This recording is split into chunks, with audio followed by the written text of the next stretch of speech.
Hello good evening everyone. स्वागत है आप सभी लोगों का मंसूरी क्लासेस के इस ऑनलाइन ऑफिशियल प्लेटफॉर्म के ऊपर। प्यारे दोस्तों, आप लोगों ने कार्बोक्सिलिक अम्ल का लेक्चर नंबर 1 देख लिया होगा और उम्मीद करता हूं प्यारे साथियों आप लोगों को लेक्चर समझ में भी आ गया होगा। साथियों, लेक्चर 1 में हम लोगों ने कवर किया था कि कार्बोक्सिलिक अम्ल का नामकरण क्या होता है और कार्बोक्सिलिक अम्ल को बनाने की विधियां क्या क्या होती हैं। आई होप आप लोगों ने वो सब कुछ बातें तरीके से पढ़ ली होगी।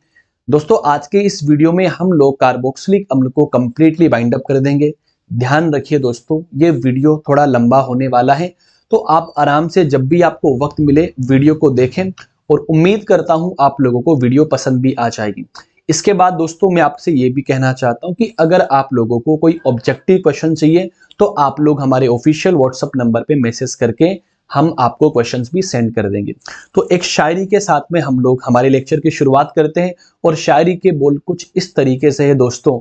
माना कि हम अदब से बात नहीं करते हैं, कि मान लो मतलब से बात नहीं करते, ये नरम लहजा प्यारी बातें तेरे लिए, ये नरम लहजा प्यारी बातें तेरे लिए, हम इस लहजे में किसी और से बात नहीं करते। तो चलिए शुरुआत करते हैं आज के इस टॉपिक की। सबसे पहले हम लोग बात करने वाले हैं कार्बोक्सिलिक अम्ल के भौतिक गुणधर्म।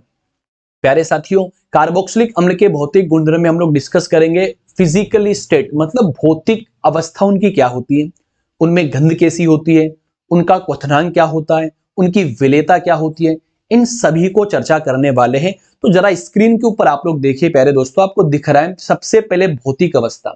तो भौतिक अवस्था में लिखा हुआ है कि कार्बन 10 तक के एल्केनोइक अम्ल जो होते हैं वो रंगहीन द्रव होते हैं। जरा सुनिएगा प्यारे बच्चों, इसका मतलब क्या हो गया कि कार्बन 1 से लेकर कार्बन 10 तक के एल्केनोइक अम्ल क्या होते हैं, रंगहीन द्रव होते हैं, लिक्विड स्टेट में वो एग्जिस्ट करते हैं। ठीक है, उसके अलावा 10 के बाद वाले जो हमारे कार्बोक्सिलिक अम्ल आपको देखने को मिलेंगे वो बेसिकली मोम के समान ठोस होते हैं। आप लोगों ने मधुमक्खी का शहद जब निकालते हुए किसी को देखा होगा तो लास्ट में जो उसका अपशिष्ट बचता है ना दोस्तों, उसको अपन मोम के नाम से पुकारते हैं और उसके समान ये क्या होता है, ठोस रूप में पाए जाते हैं इनके उच्चतर मेंबर्स। ठीक है, चलिए गंध की बात करते हैं दोस्तों। तो कार्बोक्सिलिक अम्ल जो होते हैं कार्बन 1 से लेकर कार्बन 3 तक के कार्बोक्सिलिक अम्ल तीक्ष्ण गंध वाले होते हैं और 4 से लेकर 9 तक के कार्बोक्सिलिक अम्लों के अंदर सड़े मक्खन के समान गंध आती है। और इसके बाद वाले जो मेंबर्स होते हैं आप लोगों को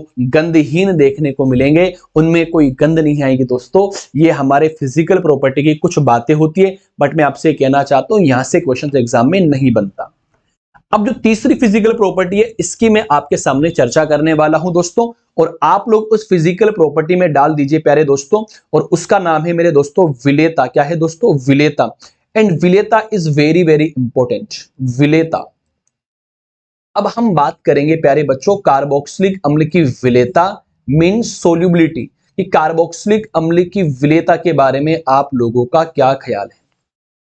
कार्बोक्सिलिक अम्ल की विलेयता के बारे में आप लोगों का क्या ख्याल है, मैं आपको बताना चाहूंगा प्यारे दोस्तों। कार्बोक्सिलिक अम्ल जल में भी घुलनशील होते हैं, उसके अलावा कार्बनिक विलायकों में भी घुलनशील होते हैं। कार्बोक्सिलिक अम्ल की जल में घुलनशीलता हाइड्रोजन आबंध के कारण होती है, और हाइड्रोजन आबंध के बारे में आप सभी लोग जानते हो। अगर जानते हो तो अच्छी बात है, नहीं जानते हो तो आप लोग कमेंट बॉक्स में पूछ सकते हो कि हाइड्रोजन बंध क्या होता है। तो मैं आपको यही कहना चाहूंगा कि जब हाइड्रोजन परमाणु परबल इलेक्ट्रोनेगेटिव एलिमेंट के बीच में आ जाता है तो बनने वाला बंध क्या कहलाता है, हाइड्रोजन बंध कहलाता है। तो अब विलेयता के बारे में आपसे यह सवाल है दोस्तों कि कार्बन 1 से लेकर कार्बन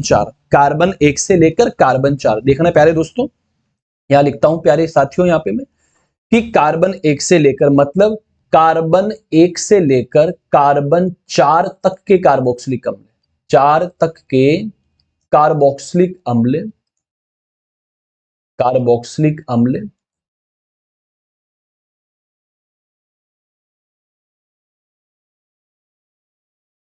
देखना बेटा जी, देखते रहो।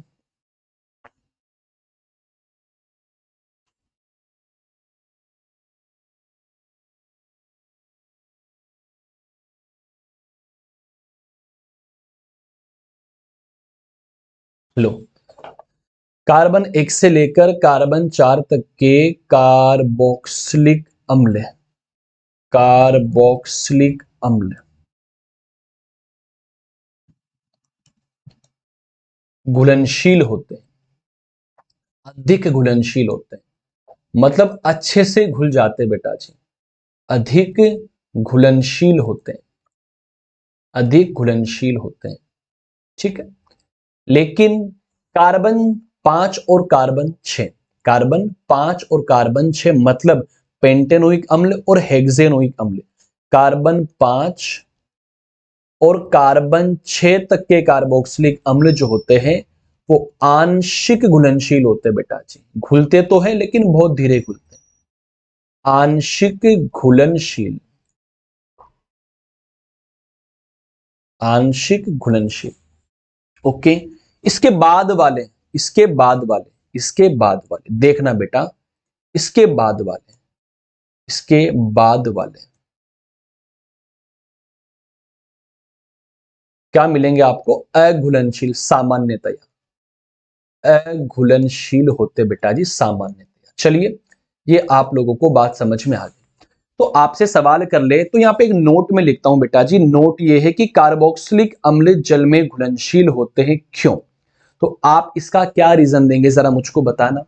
तो आप ये कहेंगे ना दोस्तों कि कार्बोक्सिलिक अम्ल जल में इसलिए घुल जाता है क्योंकि ये जल के अणुओं के साथ में हाइड्रोजन आबंध का निर्माण करता है, इसलिए ये जल में घुलनशील हो जाता है प्यारे बच्चों। तो आप नोट में क्या लिख सकते हो बेटा जी? नोट में आप ये लिख सकते हो, नोट में आप ये लिख सकते हो बेटा जी, जल में इसकी घुलनशीलता, जल में इसकी घुलनशीलता, इसकी घुलनशीलता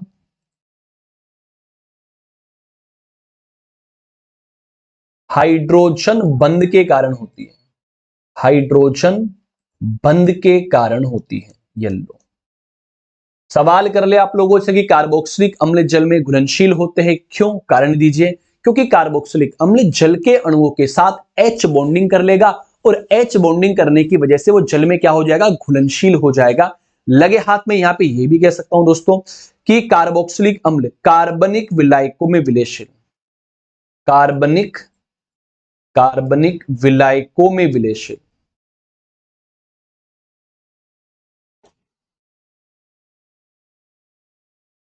घुलनशील बोल दो, विलेयशील बोल दो, सही है।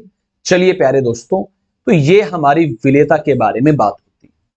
तो एक ही आप लोगों को इंपॉर्टेंट, तो यहां पे एक ही पॉइंट है बेटा जी, इंपॉर्टेंट तो यहां पे एक ही पॉइंट है लाला, ये देखिए वाला हाइड्रोजन आबंध वाला कि कार्बोक्सिलिक अम्ल जल में घुलनशील क्यों होते हैं। तो रीजन क्या देंगे आप लोग? हाइड्रोजन बंध की वजह से जल में क्या होंगे बेटा जी? घुलनशील होंगे। इस बात का आप ध्यान रखें दोस्तों, करेक्ट।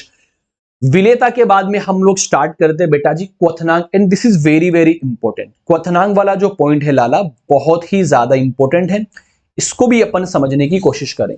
तो नंबर 4 पॉइंट अपन यहां डिस्कस करेंगे बेटा क्वथनांक। देखो जी, क्वथनांक के बारे में क्या ख्याल है हमारा? इंग्लिश में बोलते बीपी, क्या बोलेंगे बेटा जी? बीपी बोलेंगे। और बीपी का मतलब क्या होता है? बॉइलिंग पॉइंट होता है जी। क्या होता है? Boiling point. चलिए, तो सबसे पहले आप हमें यह बताएंगे कि क्वथनांक क्या होता है। तो आप क्या कहेंगे?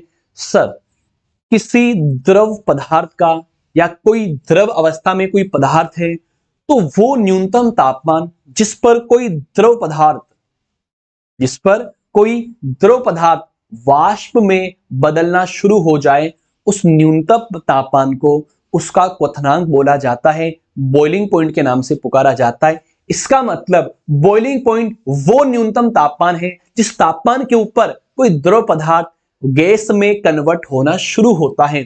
तो क्वथनांक की अगर बात की जाए तो कार्बोक्सिलिक अम्ल के क्वथनांक समान अणुभार वाले alcohol, aldehyde, ketone, ether, alkane से भी ज्यादा होते, क्योंकि कार्बोक्सिलिक अम्लों के अंदर प्रबल हाइड्रोजन बंध पाया जाता है। इस प्रबल हाइड्रोजन बंध को तोड़ना थोड़ा सा मुश्किल होता है, इसीलिए इनके क्वथनांक क्या होते हैं? सबसे ज्यादा होते। ये वाला सवाल भी एग्जाम में पूछा गया है।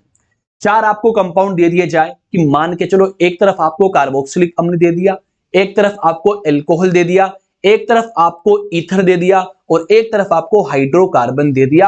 और ये कहा जाए कि इनको क्वथनांक के घटते हुए क्रम में अरेंज करो तो अपने को आना चाहिए। तो बेटा जी कार्बोक्सिलिक अम्ल के जो क्वथनांक होते तो क्वथनांक के बारे में छोटी सी बात में यहाँ पे आप लोगों को एक्सप्लेन करता हुआ चलूं। बेटा जी क्वथनांक का मतलब क्या होता है कि मान के चलो किसी द्रव को, ये कोई हमारा द्रव्य कोई भी हो सकता है, यहाँ पे कार्बोक्सिलिक अम्ल की बात कर रहे हैं, गैस में बदलने के लिए, किसी द्रव को गैस में बदलने के लिए जो न्यूनतम तापमान की आवश्यकता होती है उसी को बोलेंगे अपन क्वथनांक। कार्बोक्सिलिक अम्ल के क्वथनांक सर्वाधिक होते हैं बेटा जी, और यह कहा जाता है जो एसिटिक अम्ल होता है, एसिटिक अम्ल हाइड्रोजन बंध बनाकर एक डाइमर का निर्माण करता है, एक द्विलक का निर्माण करता है। इसलिए एक्सपेरिमेंटली अगर मैं इसके अनुभार की बात करता हूं तो 120 आता है। वैसे एसिटिक अम्ल का अनुभार कितना होता है, 60 होता है, मैं भी आपको निकालना सिखाऊंगा, लेकिन वैसे होगा कितना, 120 होगा, क्योंकि एसिटिक अम्ल क्या करता है, अपना द्विलक बनाता है। किस तरीके से बनाएगा वो भी मैं आपको एक्सप्लेन करने वाला हूं, so don't worry about it my dear. चलिए इधर देखो, तो क्वथनांक के बारे में एक लाइन में आपको और ये कहना चाहता हूं बच्चों की जो क्वथनांक होता है, जो हमारा बॉइलिंग पॉइंट होता है बेटा जी, डायरेक्टली प्रोपोर्शनल टू अणुभार, वेरी वेरी इंपॉर्टेंट, कि अणुभार बढ़ने के साथ साथ क्वथनांक क्या हो जाता है, बढ़ जाता है। This is very very important line भाई साहब, वेरी मच इंपॉर्टेंट। अणुभार बढ़ने के साथ साथ क्या होता है बेटा जी, क्वथनांक भी क्या होता है, बढ़ जाता है, क्योंकि अणुभार बढ़ेगा तो हाइड्रोकार्बन भाग बढ़ेगा, और हाइड्रोकार्बन भाग बढ़ेगा तो समस्या पैदा हो सकती है। करेक्ट। चलिए अब आगे हम लोग बात करते हैं बेटा जी। अब देखो जी, अगर मैं यहां पे बात करूं, अगर मैं कार्बोक्सिलिक अम्ल में एसिटिक अम्ल की बात करूं तो बेटा जी एसिटिक अम्ल की जो स्ट्रक्चर होती है वो कुछ इस तरीके से आपको देखने को मिलेगी। ये लो जनाब, तो ये कार्बोक्सिलिक अम्ल जो एसिटिक अम्ल है ये अपना डाइमर बनाता है, मतलब इसके दो मॉलिक्यूल कुछ इस तरीके से, कुछ इस तरीके से जुड़कर एक द्विलक का निर्माण करते हैं जनाब। ये लो, तो अब यहां से मैं आप लोगों को, आपकी आंखों को हाइड्रोजन बॉन्ड दिखाने वाला हूं, हाइड्रोजन बॉन्ड दिखाने वाला हूं लाला जी। ये लो देखो जी, देखो तो यहां पे जो ये वाला बॉन्ड आपको दिख रहा है ना यार, कि जो हाइड्रोजन परमाणु है दो O के बीच में आ गया, तो इस वाले बॉन्ड को बोलते हैं हाइड्रोजन बॉन्ड। क्या बोलते हैं बेटा जी, हाइड्रोजन बॉन्ड बोलते हैं। यहां मैं दिखा सकता हूं ये वाला बॉन्ड कौन सा बेटा जी, हाइड्रोजन बॉन्ड है। तो अब जरा ध्यान दीजिए, अगर मैं इसके अणुभार की बात करता हूं, अगर मैं इसके अणुभार की बात करता हूं तो किसी भी अवस्था में बात कर लो, वो आता है बेटा जी 120। कितना आता है बेटा जी, 120। क्योंकि आप सब लोग जानते हो कार्बन का जो वजन है वो कितना है बेटा जी, 12 है। ओ का कितना है, आप कहेंगे 16 है, और एच का कितना है, आप कहेंगे जी 1 है। तो यहां पे सबसे पहले आप कार्बन काउंट करो, तो कार्बन कितने, 1 2 3 4, तो कार्बन कितने, 4, एक का वजन कितना होता है, 12, प्लस ओ काउंट करो कितने हैं, तो 1 2 3 4 ओ है, 4, एक का वजन कितना, 16, प्लस एच काउंट करो तो 3 और 3 और 3 6, 6 और 2 8, एक का वजन कितना होता है, 1। येलो जनाब, जब इनको टोटल करेंगे आप लोग मल्टीप्लाई करके तो 120 निकलता है बेटा जी। ओके, येलो भाई साहब। तो अब यहां देखो कार्बोक्सिलिक अम्लों के क्वथनांक समान अणुभार वाले एल्कोहल एल्केन से भी ज्यादा होते हैं। तो मैं आपको बता दूं सबसे आगे जो क्वथनांक का क्रम होता है तो कार्बोक्सिलिक अम्ल जो होगा ये सबसे आगे आएगा बेटा जी। येलो, कार्बोक्सिलिक अम्ल सबसे आगे। बेटा ये सवाल एग्जाम का है, कार्बोक्सिलिक अम्ल का क्वथनांक क्या होता है बेटा जी, सबसे ज्यादा। इसके पीछे आ जाएगा एल्कोहल, और एल्कोहल के पीछे आता है कार्बोनिल कंपाउंड। देखना बेटा, इसके पीछे कौन आता है, कार्बोनिल यौगिक। देखते रहो, इसमें एल्डिहाइड कीटोन की बात करेंगे। कार्बोनिल यौगिक के पीछे कौन आएगा बेटा जी, आपका ईथर, और ईथर के पीछे कौन आएगा बेटा जी, हाइड्रोकार्बन। मान के चलो येलो, हाइड्रोकार्बन। ये मेरा क्वथनांक का क्रम निकलता है। तो ये इंपॉर्टेंट क्वेश्चन है बेटा जी, यहां पे आप लोग इंपोर्टेंट लगा सकते हो कि क्वथनांक का क्रम क्या होता है, सबसे आगे कार्बोक्सिलिक अम्ल होगा बेटा जी। Very very important, very very important, very very very important. येलो जनाब, ये क्वथनांक का क्रम होता है तो एक सबसे आगे कार्बोक्सिलिक अम्ल, उसके पीछे एल्कोहल, देन कार्बोनिल यौगिक, देन ईथर और देन हाइड्रोकार्बन। एक सवाल मैं आपके सामने लिख रहा हूं, क्वथनांक के क्रम में अरेंज करो। क्वेश्चन देखो बेटा जी, क्वेश्चन क्वेश्चन यहां पे लिख रहा हूं मैं, येलो क्वेश्चन देखते रहो बेटा जी। यहां लिखा मैंने CH3 C double bond OH। यहां लिखा मैंने CH3 CH2 यहां लिखा मैंने CH3 CH2, इनके बीच बॉन्ड है बेटा जी, दिखा भी सकते हो नहीं भी दिखा सकते हो, ये तीन आपके सामने कंपाउंड है। ठीक, चलिए, तो अब सवाल ये है कि इनको क्वथनांक के घटते हुए क्रम में अरेंज करो।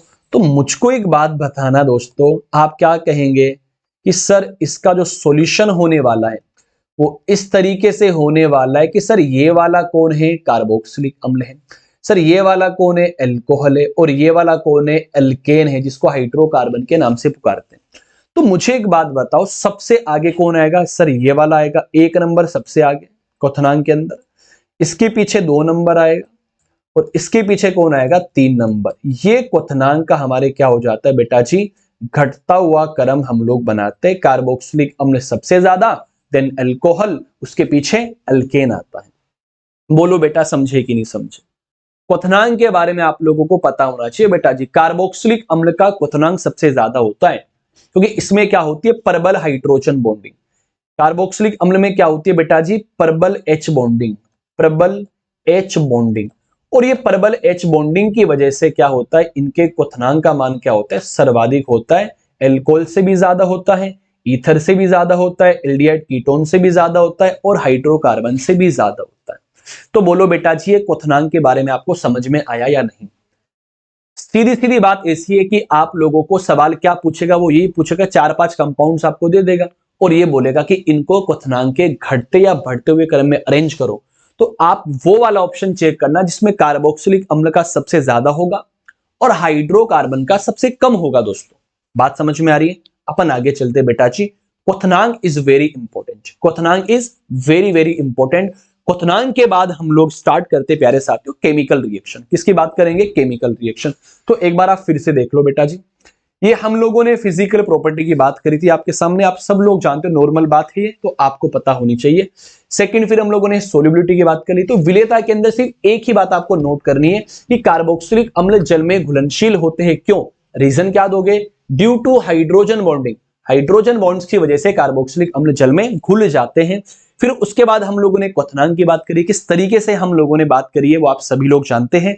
क्वथनांक के बारे में एक ही बात सबसे इंपॉर्टेंट होती है कि कार्बोक्सिलिक अम्ल का क्वथनांक क्या होता है, सबसे ज्यादा होता है बेटा जी। उसके पीछे एल्कोहल, देन कार्बोनिल यौगिक, देन ईथर, देन हाइड्रोकार्बन। इसके बाद प्यारे साथियों कमर की पेटी बांध लीजिए, माहौल बिगड़ने वाला है। अब हम शुरुआत करेंगे रासायनिक अभिक्रिया की। एंड मान के चलो 2023 वाले एग्जाम में 100% एक क्वेश्चन बनेगा, यहां से 110% यहां से क्वेश्चन बनेगा और उसका नाम है, उस टॉपिक का नाम है दोस्तों कार्बोक्सिलिक अम्ल। क्या नाम है बेटा जी, सॉरी, कार्बोक्सिलिक अम्ल की रासायनिक अभिक्रिया।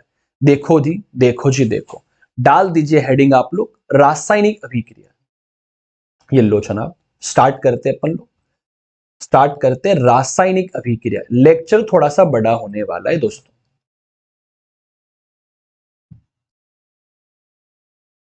रासायनिक अभिक्रिया देखते रहो बेटा जी।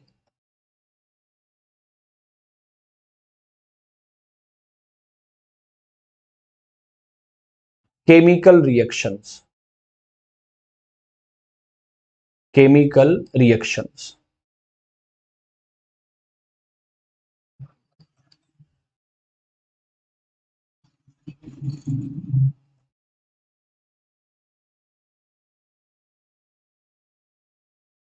ये लो,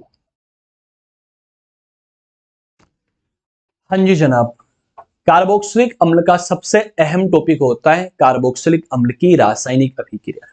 प्यारे बच्चों, समझने की कोशिश करें एक बार आप लोग। मैं आपको कुछ बातें यहां पे बता दूं दोस्तों, ध्यान दीजिएगा कि यहां पे मैंने बना दिया बेटा जी ये वाला कार्बोक्सिलिक अम्ल। दोस्तों एक बात ध्यान रखना, जो लोग बराबरी नहीं कर सकते हैं वो लोग बदनामी शुरू कर देते हैं। जहां बराबरी नहीं हो सकती वहां बदनामी अपने आप ही शुरू हो जाती है। ये हमारा कार्बोक्सिलिक अम्ल है, ठीक है। अब ये कार्बोक्सिलिक अम्ल की रिएक्शंस के बारे में हम लोग बात करेंगे, किस तरीके से केमिकल रिएक्शन शो करेगा, क्या इसके प्रॉपर्टीज होगी रिएक्शन शो करने की, इन सभी बातों को मैं एक्सप्लेन करने वाला हूं। तो मेरे प्यारे दोस्तों आप यहां देखना एक बार कि कार्बोक्सिलिक अम्ल अलग अलग तरीके से रिएक्शन शो करता है। सबसे पहले शो करेगा इस वाले ग्रुप के ऊपर से कि वो कार्बन वाले ग्रुप से भी रिएक्शन शो कर सकता है। फिर हो सकता है कार्बोक्सिलिक अम्ल के अंदर ये वाला बॉन्ड ब्रेक हो जाए, ए बोल दूं। हो सकता है कार्बोक्सिलिक अम्ल में ये वाला बॉन्ड ब्रेक हो जाए, इसको बी बोल दूं। और हो सकता है कि ये पूरा ये वाला COOH ही ग्रुप गायब हो जाए। तो ये 4 प्रकार की केमिकल रिएक्शंस होती है बेटा जी। इन्हीं रिएक्शंस की मैं आपके सामने बात करने वाला हूं। देखना, इन्हीं रिएक्शंस की आपके सामने मैं क्या करने वाला हूं, बात करने वाला हूं। अब देखो एक लाइन लिखो फटाफट, जैसे जैसे मैं बोल रहा हूं लिखना। कार्बोक्सिलिक अम्ल निम्न प्रकार की रासायनिक अभिक्रिया प्रदर्शित करता है। लिखते रहो बेटा जी, कार्बोक्सिलिक अम्ल निम्न प्रकार की रासायनिक अभिक्रिया प्रदर्शित करता है। नंबर 1 है बेटा एल्किल समूह की अभिक्रिया। लिखते रहो जैसे जैसे मैं बोलूं। नंबर 1 एल्किल समूह की अभिक्रिया। और लिख दो बेटा जी very very important, very very important, 23 में सवाल बन सकता है 99.99%, 99.99% 2023 के अंदर यहां से सवाल देखने को मिल सकता है, ठीक है। सेकेंड केमिकल रिएक्शन की हम लोग बात करेंगे तो वो रिएक्शन ये है कि कार्बोक्सिलिक अम्ल की वे अभिक्रियाएं जिनमें कार्बोक्सिलिक अम्ल की वे अभिक्रियाएं जिनमें, लिखते रहो जैसे जैसे मैं बोलूं, बंद विदलित हो, बंद विदलित हो, बंद विदलित हो। विदलित का मतलब क्या होता है, टूटना। अब कौन सा बंद विदलित हो, देख लो, ये वाला बॉन्ड, ये वाला बंद टूट जाए। ओके, थर्ड केमिकल रिएक्शन, कार्बोक्सिलिक अम्लों की वे अभिक्रियाएं जिनमें जिनमें ओहो जिनमें बंद विदलित हो, बंद विदलित हो। कौन सा बंद विदलित हो, अब की बार बेटा ये वाला बंद टूट जाए। नंबर 4 केमिकल रिएक्शन COOH समूह की अभिक्रिया है।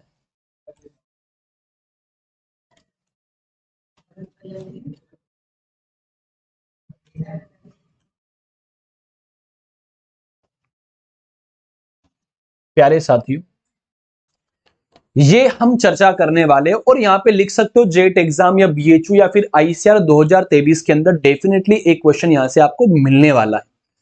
प्यारे साथियों, कार्बोक्सिलिक अम्ल निम्न प्रकार की रासायनिक अभिक्रिया प्रदर्शित करता है जिनमें से सबसे पहले हम लोग कवर करने वाले हैं,